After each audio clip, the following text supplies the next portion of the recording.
we were in the process of relocating our 10 cats from the big island of Hawaii to Chattanooga, Tennessee. And in one of the last trips to the airport, we got smoked by a drunk driver. And he broke my neck in more places than you can count. Thus, bringing an abrupt end to my organic, non-mechanized farming ambitions. So we were literally just sitting out there in the middle of the woods, scratching our heads, saying, what's next? And of course, the organic thing was, well, let's go into the big city of Chattanooga. Let's go to the Cat Café.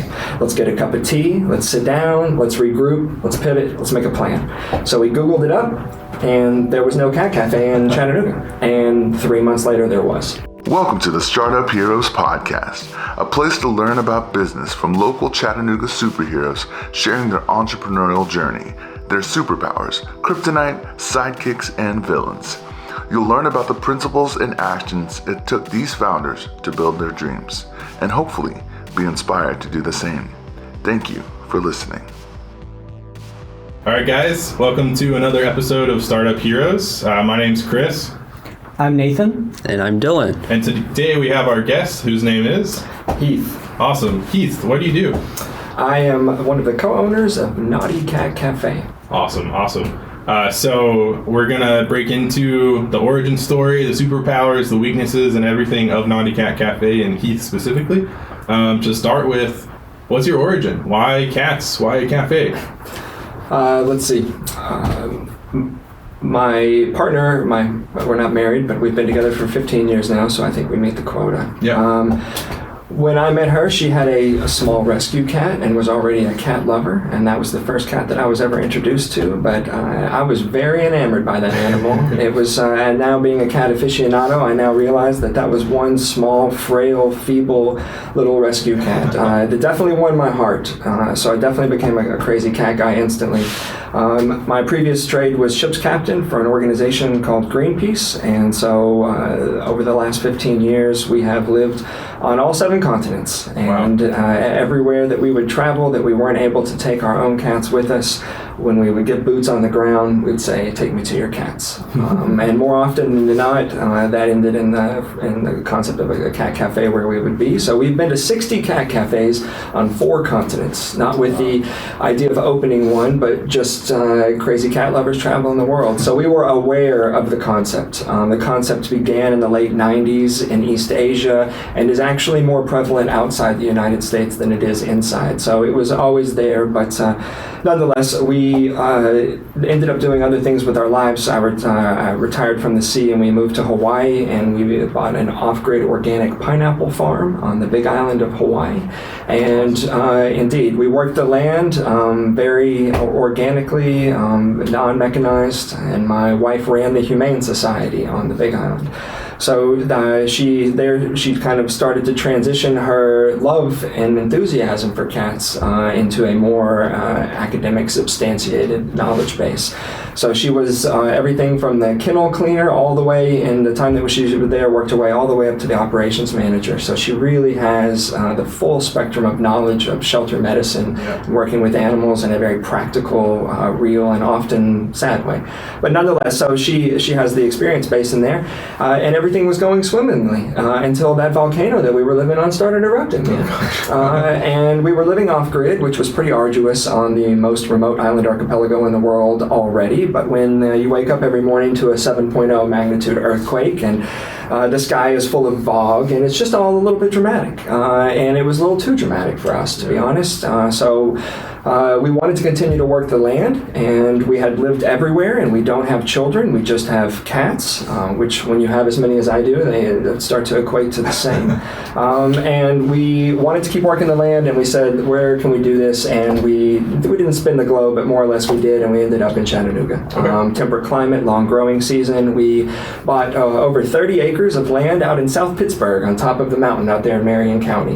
And our aim was to indeed continue to build on our organic farming knowledge and continue to foster cats and support the local shelters here, and just work the land and be homesteaders. And we were in the process of relocating our 10 cats from the big island of Hawaii to Chattanooga, Tennessee. And in one of the last trips to the airport, we got smoked by a drunk driver. And he broke my neck in more places than you can count. Thus bringing an abrupt end to my organic, non-mechanized farming ambitions. So we had just relocated 8,000 miles to a place we'd never been, didn't have any friends or family, and we're now with a big old piece of land that we couldn't do anything with. My wife tried to put in a winter crop on her own, but taking care of somebody who was recovering from spinal reconstruction and doing that and taking care of an off-grid farm was too much. Yeah. So we were literally just sitting out there in the middle of the woods, scratching our heads, saying, what's next? And of course, the organic thing was, well, let's go into the big city of Chattanooga. Let's go to the Cat Café. Let's get a cup of tea. Let's sit down. Let's regroup. Let's pivot. Let's make a plan. So we Googled it up, and there was no Cat Cafe in Chattanooga. And 3 months later, there was. Wow. And so we were quite surprised. We had no finger on our pulse of the community. I had one friend from a long time ago who was living in Chattanooga, but not necessarily active in the animal community. So we really had just no feeling for if it would be well received or not. So it was 100% a gamble in that regard. Yeah. That's incredible. I'm going to try and unpack that a little bit. First of all, my big question is, you've been to Antarctica? It's true. The organization I was working for, Greenpeace, was sending a fleet of ice-breaking vessels to the Ross Sea off the coast of Antarctica every year during the whaling season in an attempt to stop the Japanese from killing the humpback whales. And in the last expedition that they sent there, I was captain of one of the high-speed inflatable boats. So my remit was to go down there and drive a little rubber boat at high speed in front of a grenade-tipped harpoon. So that's what we did. But that's what took us to the ice shelf and down there. So didn't live in an igloo in the middle of the South Pole, but spent an entire 2 seasons there. So okay. I'm going to go ahead and claim it. That's fantastic. Yep. And another pressing question: how many cats do you have at home? That depends on who's asking, and I guess now who's listening. No, we have right. Yeah. We have 13 cats at home. And they are all rescue cats, all of special needs, and a few of them have been foster failures, as you call them, from the shelter. From the cafe over the last 2 years. At the cafe, we try to only take cats from our partner shelters that have been in the shelter for over a year, abused, hoarded, or neglected, or adopted and returned multiple times. So essentially taking the cats that are going nowhere fast and are not thriving in the traditional shelter environment.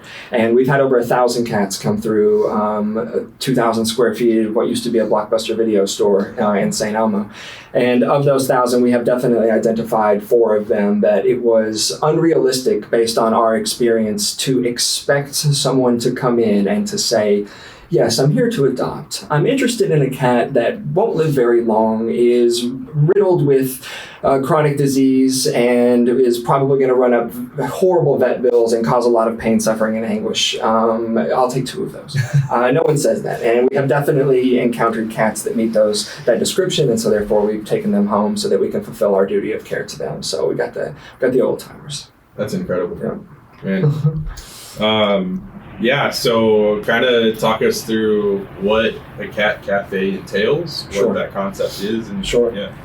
So I think it's really important to preface that my wife, who is the brains of this operation 100%, nor myself are entrepreneurs. We're animal lovers, and being an entrepreneur was the mechanism that we needed in order to achieve our objectives for the cats. It has been a very interesting endeavor. We both worked for hyper small businesses, and we saw those business owners struggle, and we saw that was very masochistic almost, and we thought, who would want to do that to themselves? And it really didn't appeal to us whatsoever. But when we saw this opportunity present itself to add value to the existing efforts in the shelter, as soon as we arrived in Tennessee, even though we were in Marion County, one of our first stops was to the city shelter so that we could establish a relationship. This is long before we even thought about the Cat Cafe, just so that we could start supporting them, so we could get involved with them, so that we could take the kittens home and foster them for them and all of that kind of stuff. So it didn't take but 1 or 2 visits to the county and city shelter before you realized that they were struggling on all fronts. fronts, as all humane organizations are, but especially in terms of the ability to move healthy, adoptable adult animals. And so that is for my wife and I. So there are 200 cat cafes in the United States. Sorry, I'll try to stay in some kind of coherent conversational order here, but and they are all independently owned and operated mom and pop shops. A few of them have 2 locations, but they are in sister cities just down the road from one another. Yeah. That is because this is, at the risk of sounding like a Shark Tank, this concept is not inherently lucrative. There is nothing proprietary about it, minus the logo that I have trademarked. It's not scalable as well, and that is because the variables that define how it comes to fruition are hyperlocal, county health departments, city ordinances, things like that.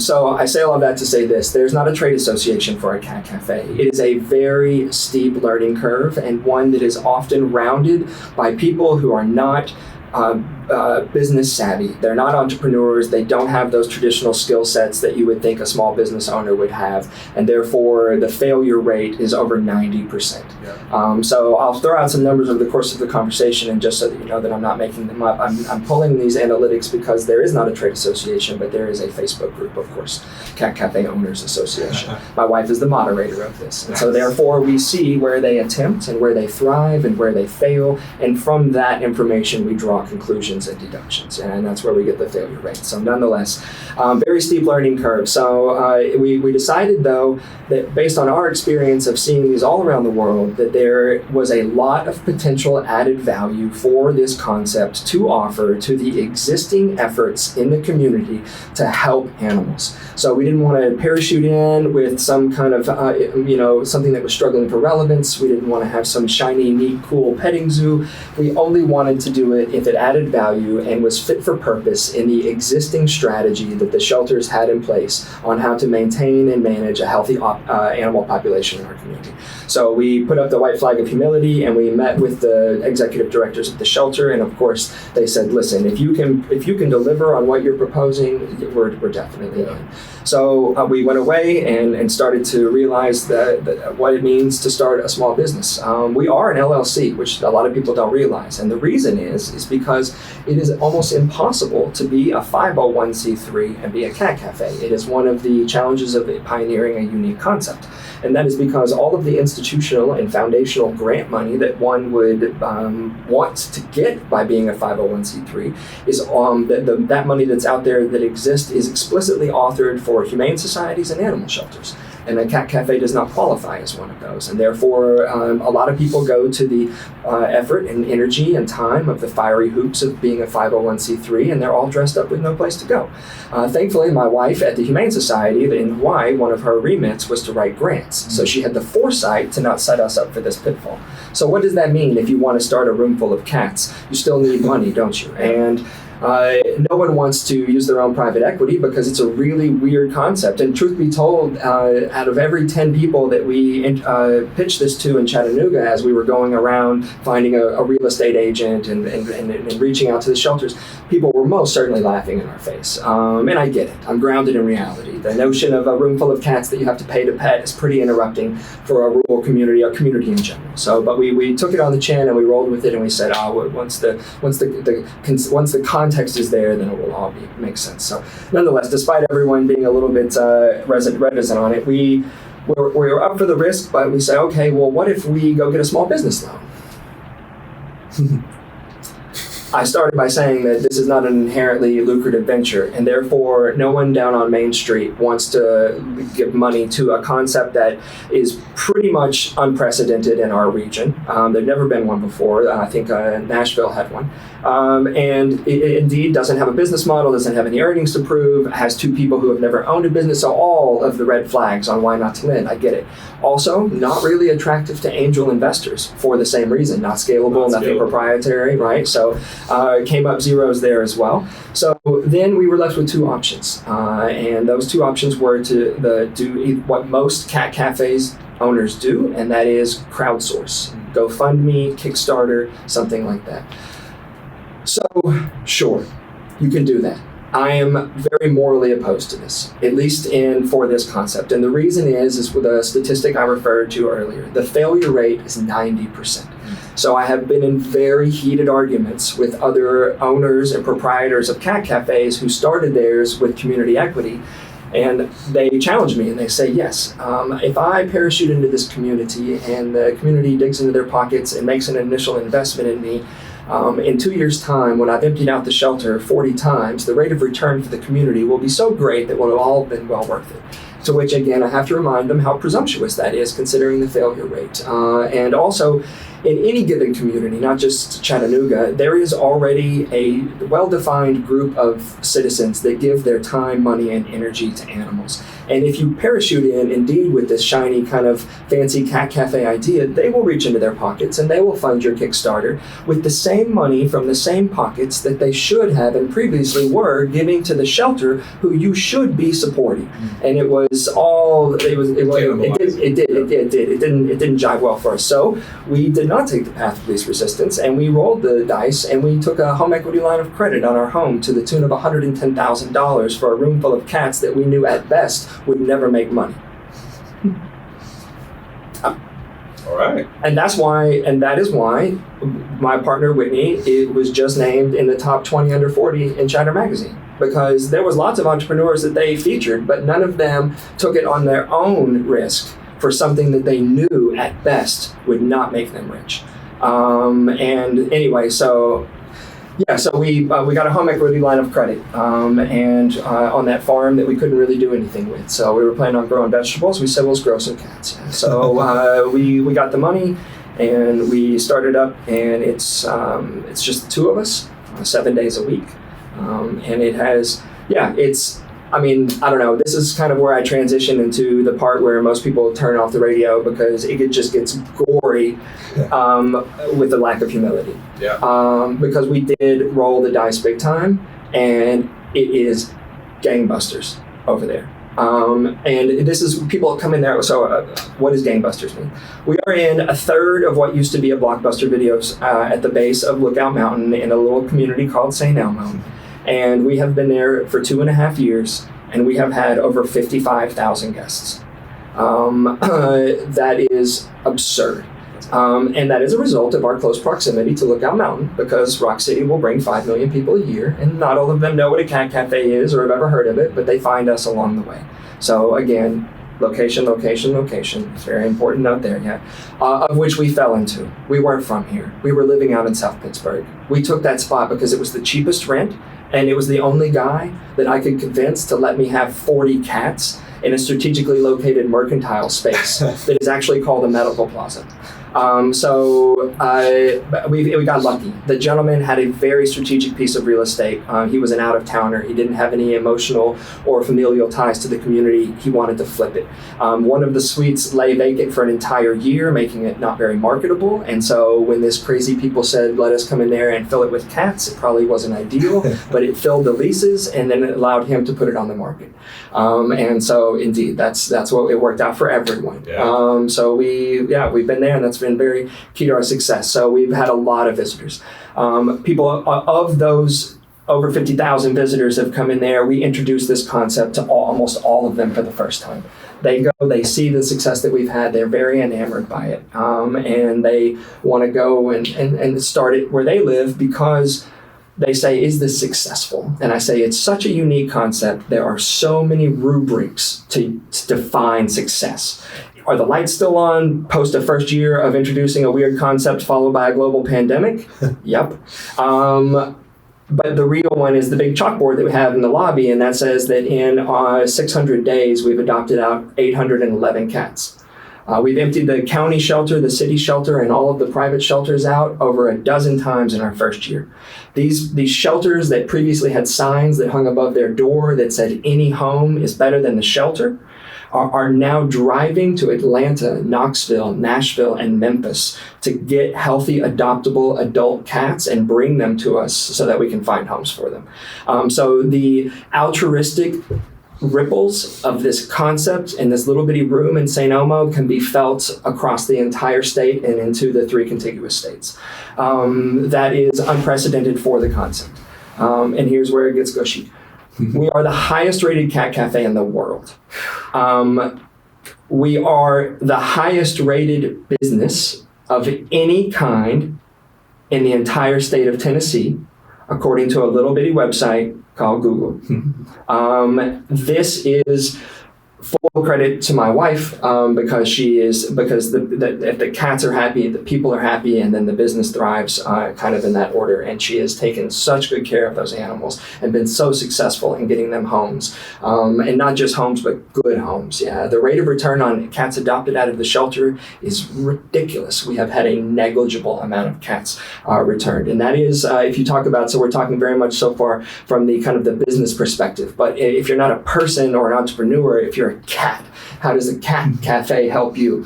The added value that this concept offers to the cats and subsequently the community is that we take these cats, we put them in this big lounge, and this lounge, if you haven't been there, guys, it's fancier than the Reed House. I have art from literally all over the world, one-of-a-kind pieces. Yeah, leather couches, posh music. I mean, it's just a really chill vibe. Yeah, and the cats come there. And the visitors, when they come, they pay a little entry fee. And 100% of this entry fee goes to sustain the hard and fast operations, the food, the medicine, the poop sand for the cats. Spent $12,000 in cat litter last year, okay?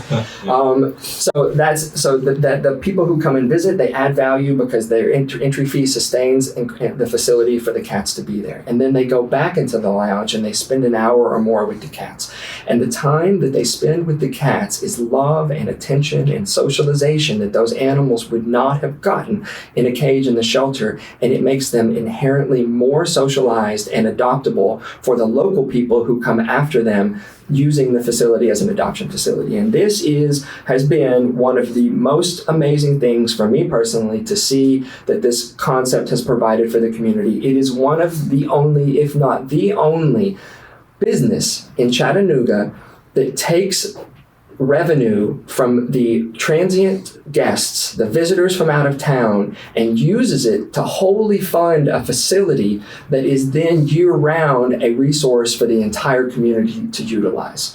And that is awesome. And that's why when people come to the Cat Cafe, the very first thing I tell them is that adopting is the goal, but it's not the expectation. Because just by whether you're local or not, just by coming down, paying the entry fee, spending an hour with the cats, you're adding value to all of those cats and the ones that come after them. So that's been good. So it's good for the community. It's good for the cats as well. Yeah. That is insane. That circle of life that you built of like adding value, taking a problem that existed already, finding a way to create more sociable animals, getting them out there, grabbing from Atlanta, Nashville. That's insane. Yeah.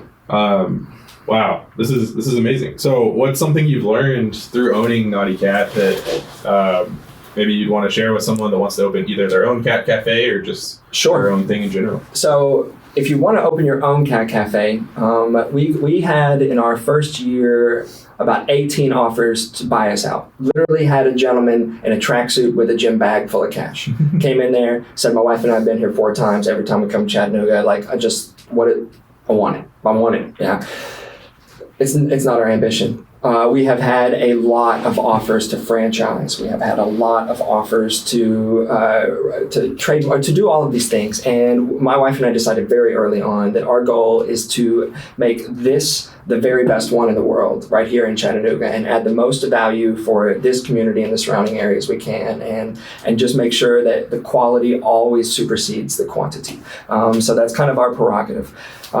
So with that being said, things that we've learned have mainly been around the hard and fast business operations because that was our weak point. My wife was already well versed in how to take care of the cats, and I just stand up there and explain the concept to people and scoop the poop and things like that. So I just kind of struggle for relevance a little bit. But yes, so the lessons that we've learned have been hard and fast, practical ones. And one that I want to ask my wife to please contribute some things so that I wasn't just representing myself up here. She quickly came with, we wish that we would have done more due diligence around the people who we partnered with in the early days. And by that I mean we chose we acknowledged that we needed an accountant And we chose a very highly rated, very reputable accounting firm in the city, but they were not fit for purpose for us. They were too big.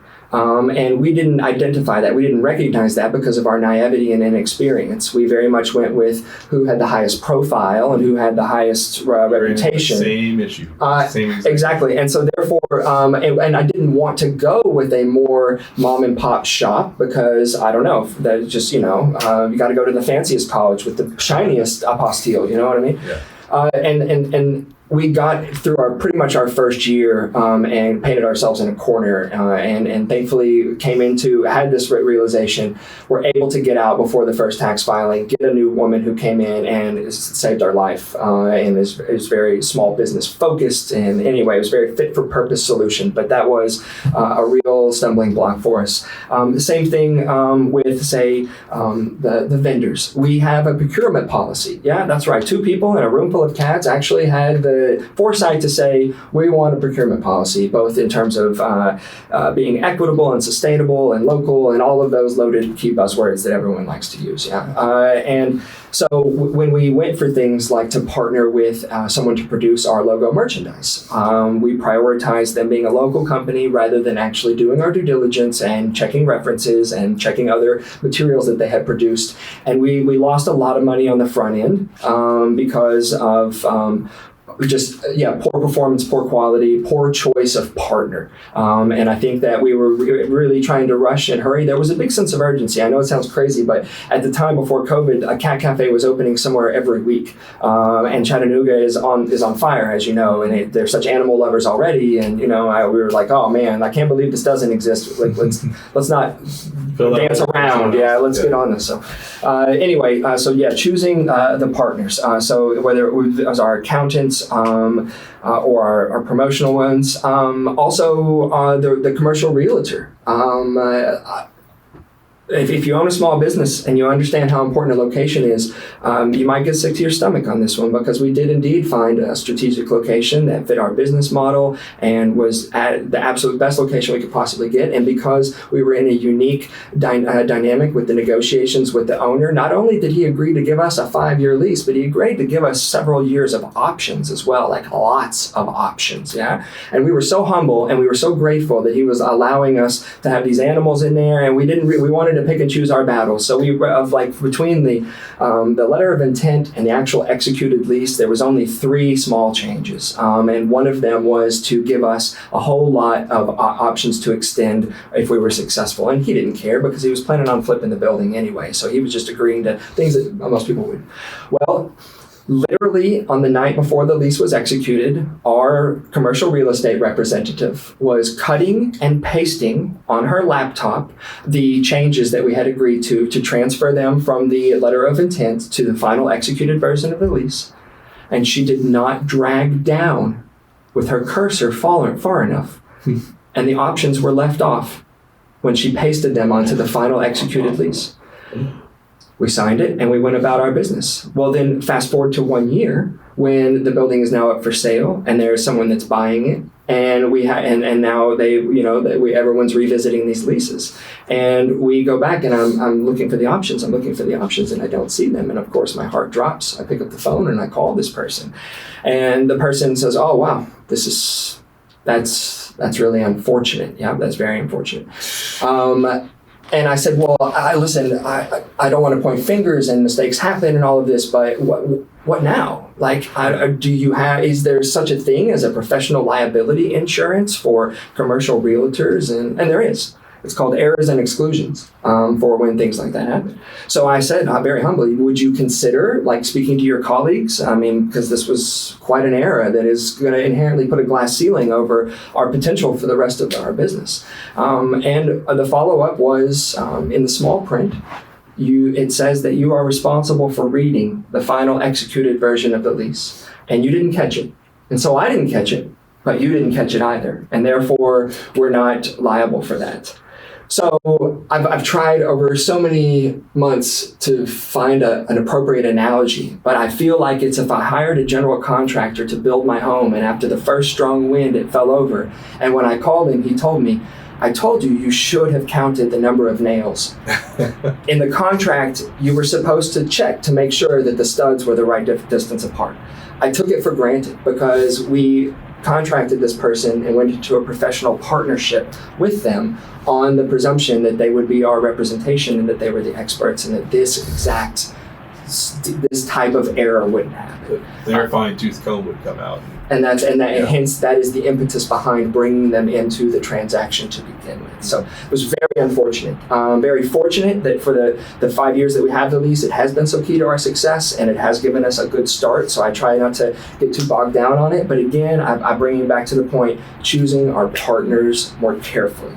But we didn't know anybody here and we didn't have a frame of reference. And so it was literally me Googling like accountants, corporate real estate, stuff like this. And so that's, local connections I wish we would have had. Yeah, for sure. So kind of networking almost, like meeting other small business owners. Hey, who have you used that worked?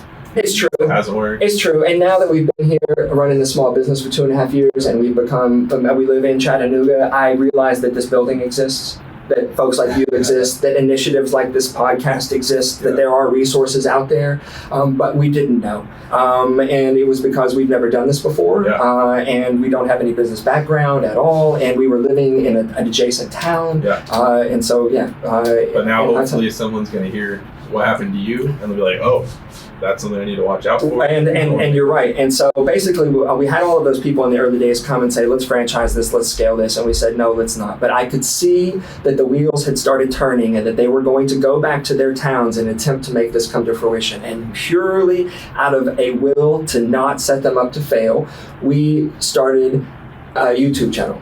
Not with the ambition to be an influencer or to monetize it, but so that we could have a space online where we could put content for people who want to start a cat cafe. And we made 2 videos, and it is how to start a cat cafe. And one is 4 minutes and one is like 12 minutes. And in that less than 20 minutes, we went through all of the pitfalls that we experienced. And we did so not as a step-by-step how to start a cat cafe, but as an identifier of the things that you need to be able to say yes to before you quit your day job. Like, do you have the equity? Do you know somebody who's going to write you $2 million of general liability insurance for a room that has definitely got risks, and things like that? And ironically enough, it has really flourished. We have posted a bunch of content on our YouTube channel about cat care and product reviews, but the content that has really taken off and is really getting the most attention are these 2 videos. So when we wanted to do this, we realized that it's not rocket science, it's a room full of cats, and that there were going to be some business challenges, but that we also remained humble in that we weren't the first people to do this. There were 200 cat cafes. So we said, let's call somebody who's already doing this and see if we can get some advice for them. So a woman owns one of these in Atlanta. It's called Java Cats. She's actually one of the few that has 2 locations. She's been around for a few years, very capable, competent woman, very professional business background. So we wrote an email and we said, hey, we're trying to start one of these just up the road from you. We'd love to come and pick your brain. Week went by, no response. 2 weeks went by, no response. Then we wrote again and her assistant responded and said, yes, this woman would love to consult you on your endeavor for $100 an hour. She's available in 2 months. So my wife and I looked at each other and we put $50 of gas in the truck and we drove to the cafe in Atlanta, and we interviewed all of the employees and we hung out there for 2 hours and we gleaned more added value and information from the people who were actually there making the concept work every day than we would have ever had from some mental masturbation exercise with someone.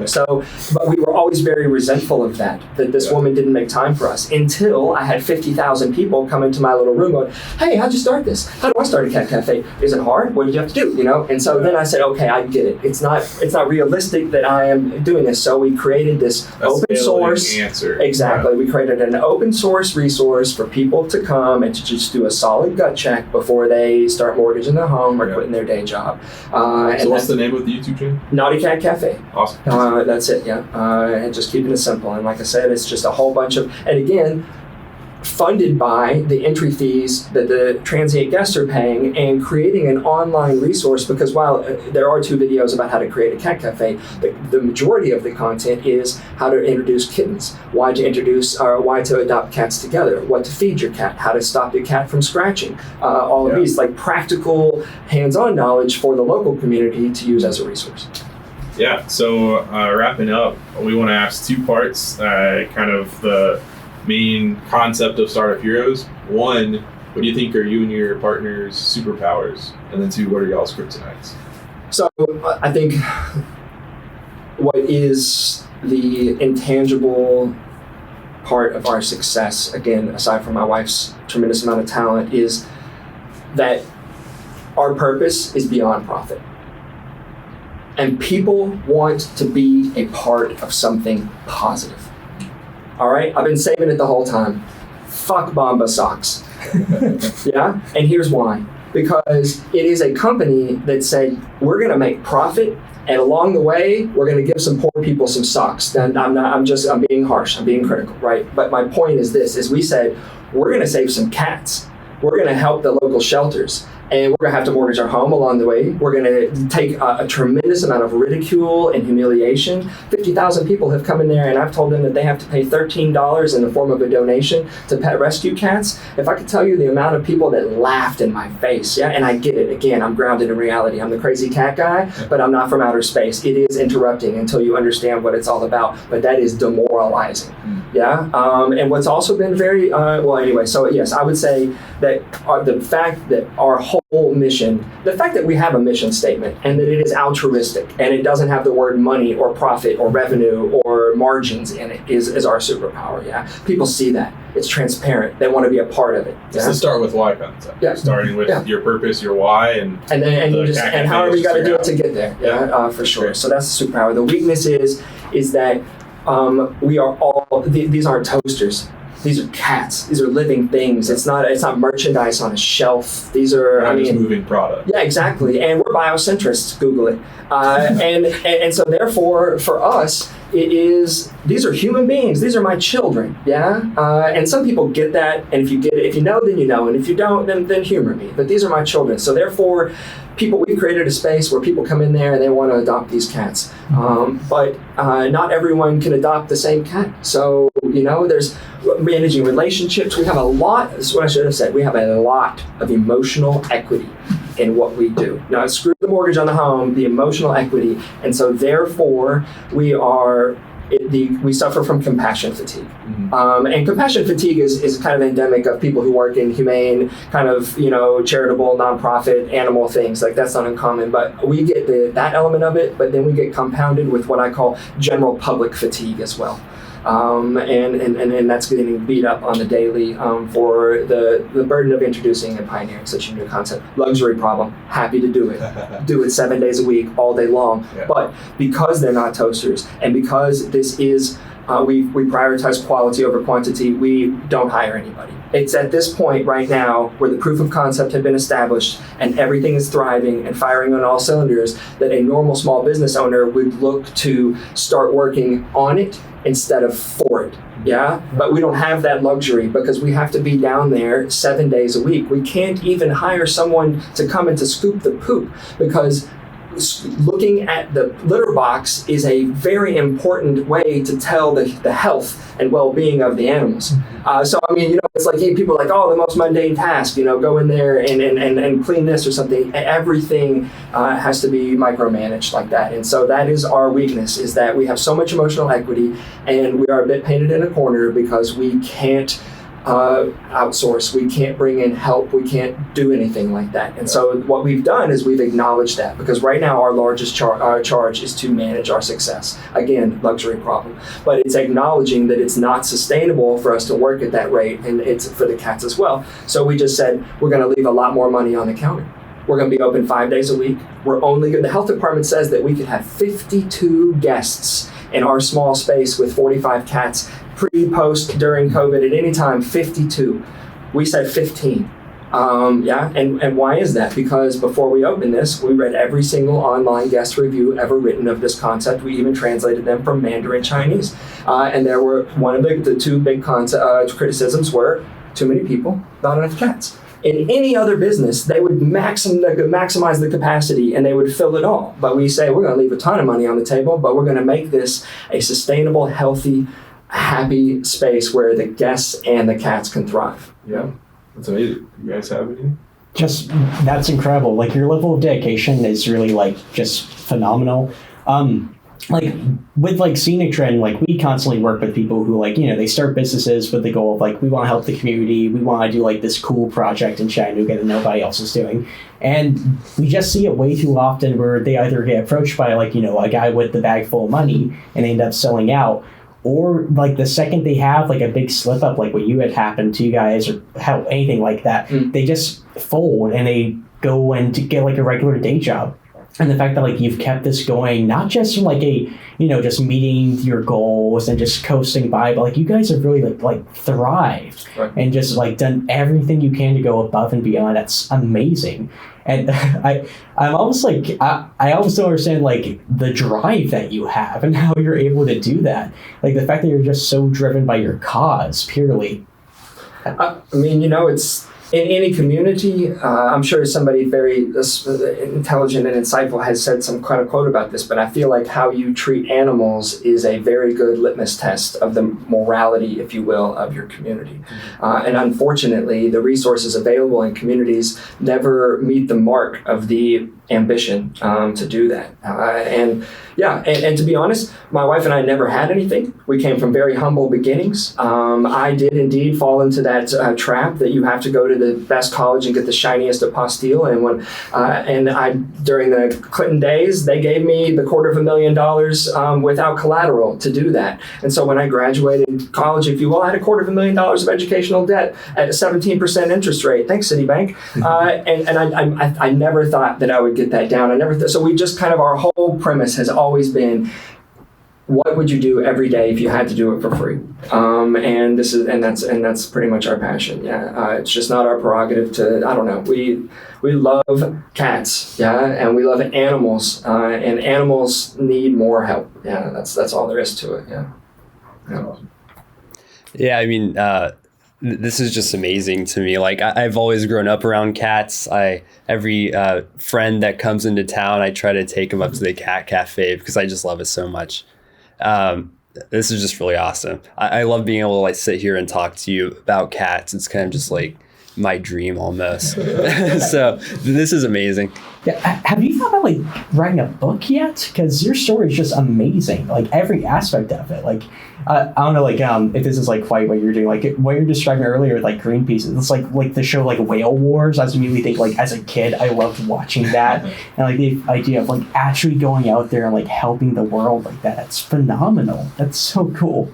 Now you're doing it from your backyard. And you know what? On a very, very selfish level, that's awesome, because working with a global nonprofit trying to save the world is a very David and Goliath kind of exhausting battle, because very seldom do you ever have a win that is measurable, that's tangible, that you can like say, let's celebrate that. Because as soon as you get one win, there's another disaster, another tree getting cut down, another whale getting shot. And this is, like I said, from a very selfish perspective, one of the first times that we've dedicated our time, energy to something where we can see real results on the daily basis. Like in January of this year, the executive director of the Hamilton County Humane Society called us and said, guys, we've got a problem. We're out of cats. Yeah. And she said, it's a luxury problem, to which I got all nervous. And I said, yes, ma'am, but it's a problem nonetheless for the guy who has billboards in 3 states that say 30 cats. But that for me was, wow, this is something that we should celebrate. And then it was a really interesting endeavor for this shelter to now change a institutional prerogative of, God, we got to get these cats out of here. We got to get these cats out of here, to the shelter is empty. We need cats. And then they took the initiative, and good on them. At the highest level of the senior management team over there, they recognized that the added value will continue. There is a long tail value if they can build a system to support it. And that's when they reached out and they formed partnerships and relationships with the adjacent counties and the more rural shelters that don't have the resources to do that. And 100% of the adoption fee at Naughty Cat goes back to the shelters so that they have the financial resources to trickle down to those smaller ones to get those animals spayed, neutered, microchipped, vaccinated, all of that kind of stuff. So that's incredible. I think we're going to wrap it up, but I want you to tell us 30 seconds or less, how can someone find their passion, and when they do, what should their next step be? A cat cafe is just like anything else. You can do it or you can do it really well. And I think it behooves you and anyone that you partner with or that invests in you to have that honest conversation in the beginning. Am I in it to win it? Would I do this for free? These type of questions. And it's not theoretical. It's a gut check, I would say. And then one phrase, so that I can be succinct, that I have gone over and over in my head, and I think would be universally applicable to anyone trying to be an entrepreneur, and that is, in every instance, you have to ask yourself, do you want to be right or do you want to win? And my wife and I are very principled. We're very, we have a moral compass that doesn't deviate, and there's been many places where we wanted to be right.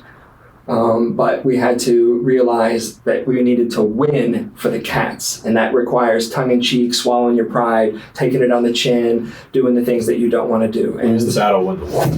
It's every day I'm just asking myself, all right, on this issue right here with this Karen or with this Susan, do I want to be right and explain to this woman why you don't declaw cats and turn them outside, and offend her, or do I want to win by informing her and creating a space to educate? And things Education like that. versus condescension. And you know what? I'm 42, but I'm like a 12-year-old inside sometimes, and I get very emotional. I get very passionate. I wear my mind on my sleeve, and I definitely lose my shirt. And keeping my shirt all buttoned up so that I can win and not always be right, I think, is something that I use as a grounding rod. Keep coming back to that. Yeah. That's amazing. All right, where can our listeners find you? You can naughtycatcafe.com, of which 1.2 million people will visit this year. We're on Instaspam and Bookface, and we've got a YouTube channel, and we're actually about to start live streaming in the evenings on Naughty Cat Cam, After Hours Cam, so keep an eye out for that. Otherwise, just come down and love on those cats in St. Elmo. Our motto is escape reality, shed stress, save lives, and that's what's going on. That's amazing. Well, that's our episode of Startup Heroes. Thanks for listening. Again, I'm Chris. I'm Nathan. And I'm Dylan. And we had Heath from on Naughty with us Cat. today. Yep. Thanks for listening. This podcast brought to you by HiveThink Media. If you like this podcast and you want to stay in the know of what's going on with us, follow us at HiveThink Media on Instagram or check us out at hivethinkmedia.com. Thank you for listening.